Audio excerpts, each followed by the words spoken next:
So hello pirates. तो आज हम देखने वाले हैं वन पीस के एपिसोड 978 को।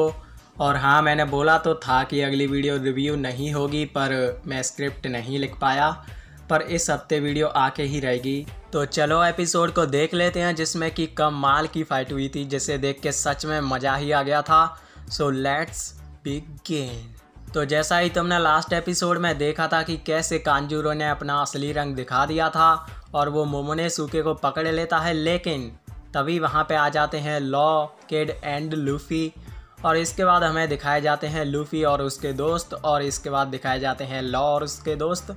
और हाँ, किड और उसका क्रू भी दिखाया जाता है। और काइडो के लोगों की हालत ख़राब हो गई होती है, क्योंकि उनको तो लगा था यहाँ पे सिर्फ अकासाया के मेंबर होंगे, पर अब यहाँ पे ब्रोस्ट जनरेशन भी आ चुकी है। तो ये बोलते हैं कि चलो साथ में इनको भी निपटा देते हैं।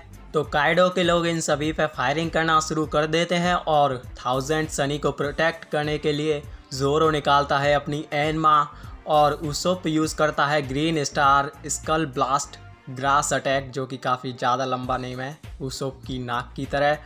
और ये दोनों अटैक करते हैं, और जोरो के एनमा के स्लैश से और उसोप के अटैक से उनकी तोपों के चीथड़े उड़ जाते हैं। और ये देख के किनेमोन में भी हिम्मत आ जाती है, और वो बोलता है कि अब भी हमारे जीतने के चांस हैं। और किड बोलता है कि मुझे काइडो का सिर चाहिए। वैसे ये कहेगा क्या उसके सिर का। और हाँ, कांजूरो वहीं पे खड़ा हुआ इन सभी को देख रहा होता है, और उसको ये यकीन नहीं हो रहा होता है कि लूफी और उसकी क्लेन यहाँ तक कैसे पहुँच गई, और लॉ तो जेल में था, तो वो यहाँ पे कैसे आ सकता है। अब ये सोचता है कि इसने तो सारी इन्फॉर्मेशन ओरोची को दे दी थी किनेमोन के प्लान के बारे में। अब ये इसको लगने लग जाता है कि क्या ओरोची ने कुछ नहीं किया क्या इनको रोकने के लिए। और ये काइडो के लोगों को भी यकीन नहीं हो रहा होता है कि 1000 सनी बिना किसी डैमेज के यहाँ तक आ चुकी है, क्योंकि पिछली रात ही इन्होंने अपने हाथों से ओरोची के ऑर्डर्स पे 1000 सनी को उड़ाया था। तभी फ्रैंकी इन पे अटैक करते हुए बोलता है कि ओ वो तुम थे जिन्होंने सनी पे अटैक किया। अब इसके बाद हमें दिखाया जाता है पिछली रात का सीन, जहाँ पे ये सभी मज़े कर रहे होते हैं और अपना अपना गेटअप चूज़ कर रहे होते हैं कि कौन क्या पहनेगा। और जोरो जा रहा होता है ट्रेनिंग के लिए, तभी एक धमाके की आवाज़ आती है, और उसी धमाके से 1000 सनी को उड़ाया जाता है। लेकिन फ्रैंकी वहाँ पर जाता है तो सनी पे एक खरोंच तक नहीं आई होती है, बस उसके सेल उड़ गए होते हैं, क्योंकि वो नॉर्मल कपड़े के ही बने होते हैं। और फ्रैंकी इनसे बोलता है कि क्या तुम्हें क्या लगा, तुम इन स्टूपिड्स बॉम्ब से सनी को डैमेज पहुंचा सकते हो? मैं तुम्हें बता दूं, ये बनी है ज्वेल ट्री एडम की लकड़ियों से, और ये 1000 सीज को कवर कर सकती है। वाह, क्या ही लाइन बोली फ्रैंकी ने। अब ये सभी किनेमोन से बोलते हैं कि हमारे अलायंस के लोग कहाँ पे हैं, उनको तो अभी तक यहाँ पे आ जाना चाहिए। जिसके बाद नामी किनेमोन से बोलती है कि क्या कोई दिक्कत है क्या। तो किनेमोन झुकते हुए बोलता है कि Luffy Donno, I am sorry, इसमें सारी गलती मेरी है और मुझे नहीं पता कि उन सभी के साथ क्या हुआ है। जिसके बाद लूफी को दिखती है कांजूरो की शैतानी हंसी, और ये काइडो के चमचे फिर से 1000 सनी पे बॉम्ब फेंक देते हैं, और ये बोलते हैं कि हम इसे डिस्ट्रॉय नहीं कर सकते तो क्या हुआ, हम इसे डुबा तो सकते हैं। अब ये बोलते हैं कि जो तुम्हारे अलायंस के लोग हैं अब वो यहाँ पे नहीं आने वाले हैं, और ये सभी बॉम्ब फेंकना शुरू कर देते हैं। तो उन बॉम्ब्स को रोकने के लिए नामी यूज़ करती है ज़्यूस का, और रॉबिन यूज़ करती है जेन फ्लूर का, और सांजी यूज़ करता है अपनी नॉर्मल फायर किक का। अब लूफी बोलता है कि तुम्हारा क्या मतलब है, वो क्यों नहीं आने वाले हैं। तो जैसा ही तुम सभी को पता ही है कि ओरोची ने जो शिप थी इताची पोर्ट पे, वो उन सभी को उड़वा देता है, और जो ब्रिज थे जो कि एक दूसरे टाउन को कनेक्ट करते थे वो उनको भी उड़वा देता है, जिसकी वजह से वो यहाँ तक नहीं पहुँच पाए थे। और अगर वो कैसे भी करके पोर्ट तक पहुँच गए तो वे बिना शिप के ओनिगाशिमा तक तो पहुँचने से रहे, और अगर तुमने आज का दिन मिस कर दिया तो तुम फिर कभी नहीं जीत पाओगे, और कल तो हम तुम सभी को खोज के मार ही देंगे। अब ये सभी टारगेट करते हैं अकासाया की बोट को, क्योंकि वही मेन बंदे हैं, और ये चलाते हैं तोप। तो इनको बचाने के लिए बीच में आ जाते हैं लॉ के क्रूमेट्स, और वो बोलते हैं कि इस बार हम अपने कैप्टन को बचाएंगे। अब ये और भी ज़्यादा तोपें चलाते हैं, तो अब की बार अकासाया के मेंबर्स को बचाते हैं मिंग्स। अब इन काइडो के चमचों का पूरा मन होता है इनकी हालत ख़राब करने के लिए।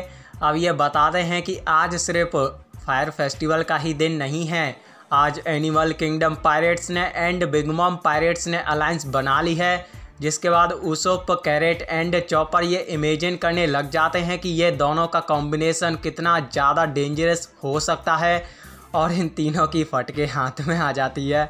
अब लूफी बोलता है कि तुम सभी पीछे हट जाओ, पर लॉ लूफी से बोलता है कि अरे पागल तू पीछे हट जा, पर लूफी बोलता है कि नहीं तू पीछे हट जा, पर लॉ बोलता है अरे तू पीछे हट जा, पर किड बोलता है कि तुम दोनों ही पीछे हट जाओ। पर ये तीनों एक दूसरे से ऐसे ही करने लग जाते हैं कि तू पीछे हट जा, नहीं तू पीछे हट जा।